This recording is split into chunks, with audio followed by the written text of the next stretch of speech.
దేవుని వాక్యాలు నాకు చాలా ఇష్టమైన మాట. యాకోబు రాసిన పత్రిక 5వ అధ్యాయం 17వ మాట చదవగలిగితే, ఏలియా మన వంటి స్వభావం గల మనుష్యుడే. వర్షింపకుండునట్లు అతడు ఆసక్తితో ప్రార్థన చేయగా 3.5 సంవత్సరముల వరకు భూమి మీద వర్షింపలేదు. అతడు మరలా ప్రార్థన చేయగా ఆకాశము వర్షమిచ్చెను, భూమి తన ఫలమిచ్చెను. మనకలాంటి స్వభావం కలిగిన వాడే, కానీ ఆసక్తితో ప్రార్థించాడు, విశ్వాసంతో ప్రార్థించాడు. 3.5 సంవత్సరాలు వర్షము కురవకుండా నా ప్రభు ఆప్చేశారు. మీకు అర్థం అవట్లేదా ప్రార్థన ఎంత శక్తివంతమైందో? ప్రియ సంగమా, ఈరోజు మీరు ప్రార్థించాలని కోరుకుంటున్నాను. ప్రార్థన మన పరిస్థితులను మారుస్తుంది. నేను ఇంకో మాట చెప్పనా? ప్రార్థన మన పరిస్థితులు మార్చక ముందు మన ఆత్మీయ స్థితిని మారుస్తుంది. ఈ ప్రార్థించిన ఏలి యొక్క ఆత్మీయ జీవితం బహుబలమైనది.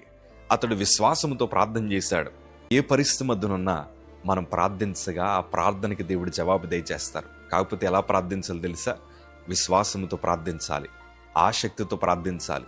నా ప్రభు కార్యం జరిగిస్తానని ప్రార్థించాలి. అలా ప్రార్థించగా మీ చుట్టూ ఉండే ప్రతి పరిస్థితులను నా ప్రభు మార్చడం ప్రారంభిస్తారు. నీ కన్నీటిని నాట్యంగా మారుస్తాడు. అందుకే ఈరోజు మరొకసారి మాట మీతో పంచుకుంటున్నాను. ఆసక్తితో ప్రార్థించండి, వెనుకడుగు వేయకుండా ప్రార్థించండి, ఎలుగెత్తి ప్రార్థించండి. మీ ప్రార్థనే మీ విజయానికి కారణమవుతుంది. ధైర్యంగా ఉండండి. God bless you.